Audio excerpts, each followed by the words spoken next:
Jashuva డానియల్కి, lily డానియల్కి ప్రియంగా ఉన్న ఇమాన్యుయల్ చక్రవర్తి ఈ విధమైన అరాచకాలు చేయడము ఏంటి అన్నది అది మనకు అంతుపట్టని విషయం కదండి. సో ఈ విషయాలు జాషువా డానియల్కి తెలీదా, లిల్లీ డానియల్కి తెలీదా? తెలిసినా వాళ్ళు దాచిపెట్టారా?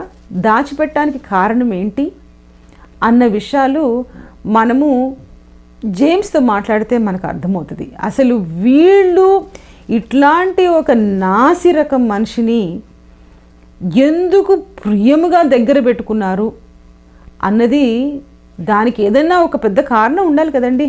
ఆ కారణం ఏంటో ఇప్పుడు మనం చూద్దాం. ఇమాన్యుయల్ చక్రవర్తి అనే ఇతను కన్ను మూసిన ఎల్ఈఎఫ్ డైరెక్టర్లలో ఒకరి కుమారుడు. అతని తల్లి మరియు అతని తండ్రి కన్ను మూశారు. ఇమాన్యుయల్ అనే ఇతను